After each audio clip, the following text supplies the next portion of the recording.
امام حسن پیارے آقا علیہ الصلوۃ والسلام سے بہت زیادہ ہم شکل تھے، یعنی سر سے لے کر سینے تک پیارے آقا علیہ الصلوۃ والسلام کا اگر کوئی ہم شکل تھا تو امام حسن رضی اللہ تعالیٰ عنہ، اور سینے سے لے کر پیر مبارک تک اگر کوئی ہم شکل تھا پیارے آقا کا تو امام حسین رضی اللہ تعالیٰ عنہ۔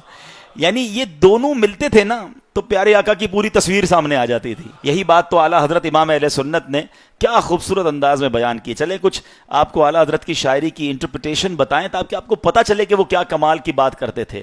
وہ فرماتے ہیں ایک سینے تک مشابہ، ایک وہاں سے پاؤں تک، حسن سبتین ان کے ناموں میں ہے نیما نور کا، صاف شکل پاک ہے دونوں کے ملنے سے عیاں۔ جب یہ دونوں ملتے ہیں نا تو پیارے آقا کی تصویر سامنے آ جاتی ہے۔ مگر جو اگلا شعر کا جملہ ہے نا وہ بڑا انٹرسٹنگ بھی ہے، بڑا تھوڑا سا ٹپیکل بھی ہے، مگر سمجھ جاؤ گے تو ایمان تازہ ہو جائے گا۔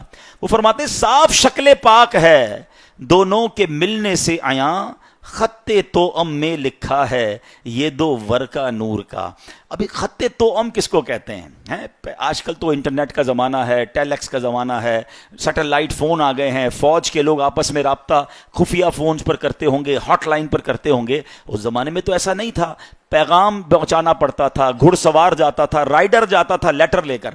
تو ایک اسٹریٹجی بنائی جاتی تھی کہ اگر کسی سامنے اپنی فوج کو کوئی اسٹریٹجی پلان کر کے بھیجنی ہے نا تو آدھا خط بھیجا جاتا تھا، ٹھیک ہے، جس سے بات سمجھ رہا ہے، پکڑا بھی جائے، ہاتھ میں بھی آ جائے تو بات سمجھ رہا ہے۔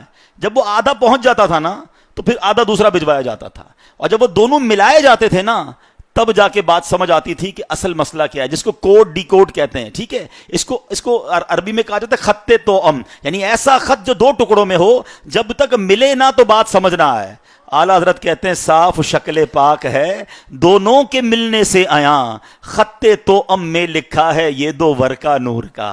یہ دونوں ملتے ہیں تو میرے آقا کا چہرہ اور سراپا سامنے آ جاتا ہے۔ جبھی تو کہتے ہیں نا تیری نسل پاک میں ہے بچہ بچہ نور کا، تیری نسل پاک میں ہے بچہ بچہ نور کا، تو ہے عین نور تیرا سب گھرانہ۔